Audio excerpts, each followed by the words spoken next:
ಇವತ್ತು ಕಲೋಂಜಿ ಬೀಜ ಅಂದರೆ ಈರುಳ್ಳಿ ಬೀಜದಿಂದ ಒಂದು ಒಳ್ಳೆ ಹೇರ್ ಆಯಿಲ್ ಆ್ಯಂಡ್ ಒಂದು ಒಳ್ಳೆ ಹೇರ್ ಪ್ಯಾಕನ್ನು ಹೇಗೆ ಪ್ರಿಪ್ರೇಷನ್ ಮಾಡ್ಕೊಳ್ಬೋದು ಅಂತ ಹೇಳ್ಕೊಡ್ತಿದ್ದೀನಿ. ನಮಸ್ತೆ, ನಾನು ದೀಪಾ ನಾಗೇಶ್. ಸಾಧಾರಣವಾಗಿ ಎಲ್ಲರ ಮನೆಯಲ್ಲೂ ಇರುವಂಥ ಈ ಕಲೋಂಜಿ ಅಥವಾ ಈರುಳ್ಳಿ ಬೀಜ ಅಂತ ಏನು ಹೇಳ್ತೀವಿ, ಇದನ್ನು ಅಡುಗೆಗಂತೂ ಉಪಯೋಗಿಸೋದ್ರಿಂದ ಸಾಕಷ್ಟು ಹೆಲ್ತ್ ಬೆನಿಫಿಟ್ಸ್ ಇರೋದು ನಿಮಗೆ ಗೊತ್ತೇ ಇರುತ್ತೆ. ಇದ್ರ ಜೊತೆಗೆ ಬ್ಯೂಟಿ ಬೆನಿಫಿಟ್ಸ್ ಕೂಡ ಸಾಕಷ್ಟು ಇರುತ್ತೆ.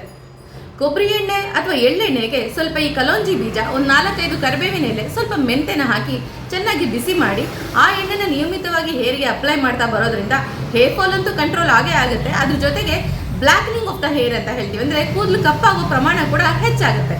ಬಿಳಿ ಕೂದಲಿದ್ದವ್ರಿಗೂ ಕೂಡ ಇದು ಒಳ್ಳೆ ಪರಿಣಾಮಕಾರಿಯಾಗಿ ಯೂಸ್ ಆಗುತ್ತೆ. ಇನ್ನು ಹೇರ್ ಪ್ಯಾಕ್ ಆಗಿ ನೀವು ಯೂಸ್ ಮಾಡಬೇಕನ್ನೋದಾದರೆ ಈ ಕಲೋಂಜಿ ಬೀಜಗಳನ್ನ ಸ್ವಲ್ಪ ಬಿಸಿ ಮಾಡಿ ಅದ್ರ ಜೊತೆ ಸಮ ಪ್ರಮಾಣದ ಅಗಸೆ ಬೀಜನ ಹಾಕಿ ಚೆನ್ನಾಗಿ ನೆನೆಸಿಟ್ಟು ಅದನ್ನು ರುಬ್ಬಿ ಹೇರ್ ಪ್ಯಾಕ್ ರೀತಿ ಅಪ್ಲೈ ಮಾಡ್ಕೊಳ್ಳೋದ್ರಿಂದ ಹೇರ್ ಫಾಲ್ ಕಂಟ್ರೋಲ್ ಕೂಡ ತುಂಬ ಫಾಸ್ಟಾಗಿ ಆಗುತ್ತೆ. ಚಳಿಗಾಲದಲ್ಲಿ ಆಗುವಂಥ ಡ್ರೈನೆಸ್ ಕೂಡ ಕಡಿಮೆ ಆಗ್ತಾ ಬರುತ್ತೆ. ಸ್ಪ್ಲಿಟ್ ಎಂಡ್ಸ್, ಡ್ಯಾಂಡ್ರಫ್ ಕೂಡ ರೆಡ್ಯೂಸ್ ಆಗ್ತಾ ಬರುತ್ತೆ. ಖಂಡಿತವಾಗ್ಲೂ ಟ್ರೈ ಮಾಡಿ.